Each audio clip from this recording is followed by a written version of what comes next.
A day after Union Environment Minister Jairam Ramesh slammed a faculty of IITs and IIMs for not being world-class, the IIMs have lambasted the minister, saying that his comments are ill-thought and unbecoming as the premier institutes have renowned faculty. The IITs are good because of the students, not because of the faculty or because of the research. There is hardly any worthwhile research output from our IITs. The faculty in the IITs is not world class. It is the students in IITs who are world class. So the IITs and the IIMs are excellent because of the quality of students, not because of the quality of research or faculty. Coming out with simplistic statements that faculty haven't, done work.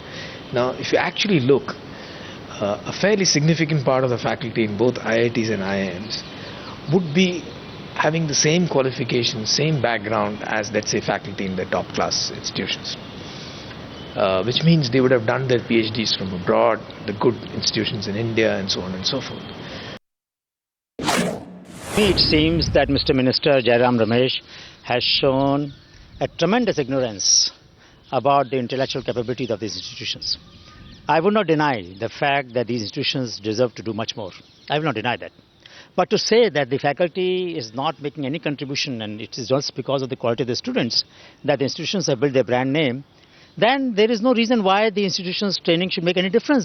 People should take just the CAT score and give jobs on that basis. Why don't companies give jobs on the basis of CAT score? CAT score is shared with every student. Education should be redundant. Why should they waste 2 years here? Right. So this shows a complete misunderstanding of the value that is added. But that apart, I think we should also understand what more he is saying. He is saying that the quality research is possible only in the private institutions. Let us make a list of the top 10 institutions in every discipline. In biodiversity, which is his department. In forest ecology, which is his department. In phytochemistry, which is dealt with the forest biodiversity prospecting. In the management science, in the engineering science, and show me one private sector institute which is in the top 10.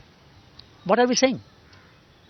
If there is not one private sector institute in the top 10, I'm not against private sector incidentally, but my point is that in education, the best of the talent in this country exists in public sector.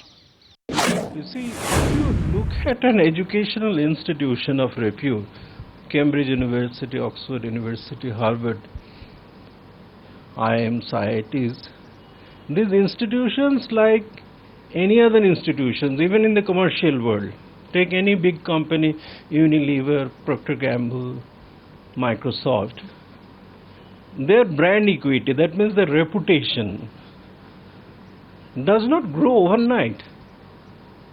It requires investment, both in terms of intellectual inputs and also financial investment. In case of IIMs, IITs, their brand equity has grown over a period of at least half a century.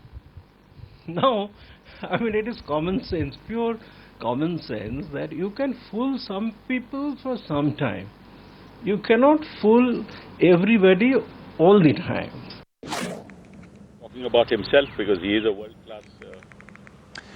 Meanwhile, HRD Minister Kapil Sibal has backed Jairam Ramesh, saying that institutes are not world-class or else they would have been on the world's top 100 list. Obviously, Jairam is talking about himself because he is a world-class student and he is a world-class, he is an IIT himself. So, so he has an insider's knowledge of it. And there is nothing more that I wish to say. शिक्षा मंत्री हूँ, देखिए आज के दिन क्या situation है, क्या कोई हमारी एक भी संस्था वर्ल्ड क्लास है? एक भी संस्था अगर वर्ल्ड क्लास है तो it must be in the top 100-150 institutions of the world. ठीक है ना? तो वो तो साफ जाहिर नहीं है. क्यों नहीं है? ठीक है ना? उसका हम एनालाइज कर सकते हैं.